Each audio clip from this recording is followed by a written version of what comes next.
Joining me now from Philadelphia is political analyst and blogger James Braxton Peterson. Mr. Peterson, thanks for joining us. Thank you for having me. Is this the end of the road for Herman Cain?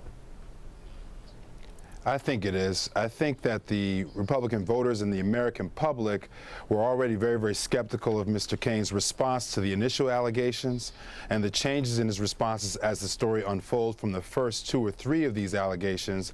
This most recent one, whether it's true or not, is obviously all the more damaging because, like your reporter said, now there's a face and a voice, and this will drive this kind of story. He'll never really be able to get back on his political message just because of all the questions and all the unanswered questions around these allegations. And that's something that he's been responding with very often, saying that we need to get back to the political message. When do you expect him to throw in the towel?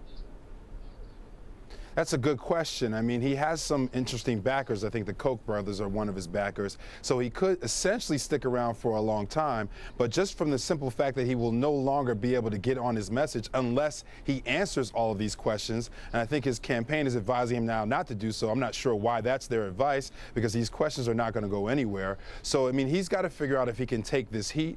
And if he can take the heat, he has a little bit of money in his pot and he can stick around. But certainly by the time we get to Iowa and by the time we get to New Hampshire, his candidacy and his campaign cannot be taken seriously at that point unless he's answered all these allegations or in some way he's exonerated from all these allegations. Well, you say cannot be taken seriously. What do you make of the way in which they've handled this so far, especially the way they responded initially to these allegations? I think a lot of folk have reported and talked about the fact that the Herman Cain candidacy lacks infrastructure and lacks some autonomous organization. And when you have a scandal of this magnitude now, that becomes boldly plain and clear. Because if you had a certain kind of infrastructure, you would have gotten out in front of this 10 days before the political story broke, and you would be managing this, I think, a little bit differently. So it seems to me that the weaknesses in the Herman Cain campaign infrastructure are being painfully revealed here. And I think that's more the reason why his candidacy is not going to be viable into the sort of beginnings of the primary season, more so than these particular allegations. The thing is, most folk have talked about Cain as being someone who's just trying to do a glorified book tour, someone who wants to become a news contributor after this point. He may not have those options open to him either if this scandal continues to unfold at the sort of frenetic pace that it's unfolding at right now. You know, when the story broke, there was one initial contradiction, and that is, despite the seriousness of these allegations that were made against him, he was still able to raise a considerable amount of money.